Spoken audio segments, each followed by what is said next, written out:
Okay, chapter 3, Summer of the Mariposas. And it says it really pretty in Spanish.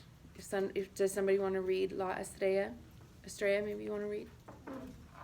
No, wait. Don't cross, Julissa. Go around. Can you read it? Yes. I'll read it. Okay. La más alta y más de todas. Good job. So it means the tallest and brightest of all my daughters. Okay, when we got back to the river's edge, the girls exhausted themselves prepping the body for the trip.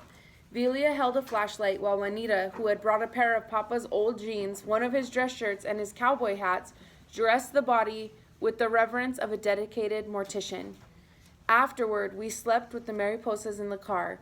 At 5 o'clock in the morning, the girls got up and splashed cold river water on their faces. If I was the person who was going to be doing the vocabulary enricher, I would definitely put a sticky note next to mortician, and there's sticky notes right there. I don't like it. Peta scrunched her chubby face in disgust when they propped the dressed-up body against the mesquite's trunk. He was as rigid as the mannequins at JCPenney, with a baseball cap on his head, dim sunglasses over his lifeless eyes, and his arms crossed awkwardly in front of him. He looks too much like Papa, Delia admitted, stepping away from him. Velia scrubbed away the thick layer of rouge Juanita had applied to his cheekbones in the dark. He looks like a prostitute. He does not, Juanita said. Don't take it all off. He needs to look alive. Delia helped her twin sister scrub off the excess makeup from the dead man's neck. He doesn't look alive. He looks ridiculous. Men don't wear makeup, Juanita. Fine, have it your way, but we're going to get caught if he doesn't look half alive, Juanita answered. I left them, arguing with each other, and took a short walk while they figured things out. Once they got the body in the car, I'd drive us up to the International Bridge and turn it in. We'd be home in time to fix breakfast for Mama. Then we'd go to bed and only dream about what could have happened after this night. I walked alone along the riverbank. In the dawning light, it shimmered with the hues of day, fighting away the shadows of night. While the multitude of trees and shrubbery that grew for miles and miles along the riverbank still shrouded the land in shadow, suddenly to the left of me, about 10 yards southeast along the river, beyond the twisted path my sisters and I had worn into the thicket, two small figures ran past me in and out of the dusty brush right up to the river's edge. They ran along the bank, skirting it closely. Go around that way. That pebbles flew off their footsteps and bounced down into the river. Their faces were indistinguishable in the dark, and their white outfits were muted by the lack of sunlight, but I could see that there were little boys running away from something or someone. It didn't take very long to see who they were running from. Behind them, a woman in a pale dress came running, screaming at the boys, begging them to stop. Her long black hair whipped behind her as she fought through the brush. It was clear to me she was worried, frantic even, that they might fall into the river. Who do you guys think this is? Good job. Ay, mis hijos, she screamed as she sidestepped ruts and rocks with her small bare feet. The short trees tore at her immaculate white dress, but she didn't care. She pulled herself free of any tree limb that clawed at her and kept chasing after her children, never losing sight of them. Hey, I screamed after the children. They didn't turn to look at me or acknowledge me in any way. They were getting dangerously close to a cliff at the edge of the river. I left the security of our path and darted after them. They still ran parallel to the waters of the Rio Grande, much too close to the current that flowed furiously below. The waters here were dark and angry, almost violent, nothing like our friendly swimming hole. I sped up, afraid they might lose their footing. Too late. I screamed for them to get away from the edge. In a second, they were falling, both of them, one behind the other. Into the water they went, making loud splashes as they fought to stay afloat. Without thinking, I scrambled up to the edge and jumped in after them. The roar and chilliness of the dark water awakened my senses, and my heart constricted in my chest as I came up for air. I had to fight the undercurrent to keep from being swept away. As I struggled to stay afloat, I looked around wildly for the children, who I clearly saw fall into the water seconds before me. They were about 15 feet away from me, being dragged down into the body of a heavy current. Their mother, running along the river, cried and screamed for me to help them. "Ay, mis hijos," she wailed miserably. I swam with long, even strokes, trying to remain in control of my body, not letting the undertow pull me down, but my efforts were in vain.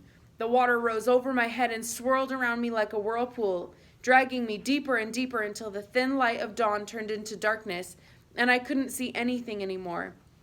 All was obscurity and cold. I thought I would drown. What would Mama think? Did I fail my sisters? My lungs ached with the pressure of unreleased air. Just when I was about to give in, the roaring stopped and I felt myself break through the surface. The fresh morning air hit my lungs like a blow to the chest, and I pressed a fist against my heart as if to stop the pain from killing me.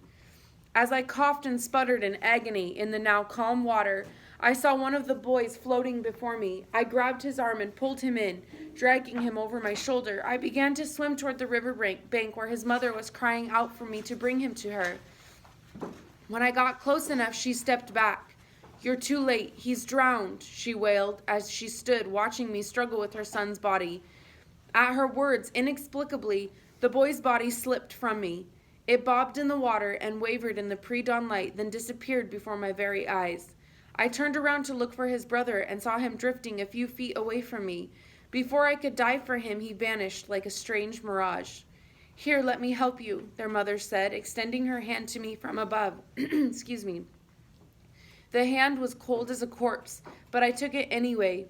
At first, I attributed the coldness to her state of despair or my own soakedness, but she pulled me out as she spoke again, and what she said made me want to jump right back in the water. "It is always the same way," she said, her expression helpless in a worn, weary face.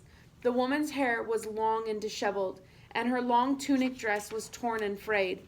I could tell it used to be a white robe of some kind when it was new, but it was so old it was gray now. On the whole, she looked unkempt, malnourished, close to death. "They drown before I can reach them. It is my nightmare, my destiny, my fate, to search endlessly for them by night, only to find them drowned with the sigh of morning." Recognition entered my mind, and I froze, unable to speak. The woman's eyes softened, and she looked sad. "You know who I am, don't you?" "Llorona?" I whispered, the dreadful name before I could censor myself.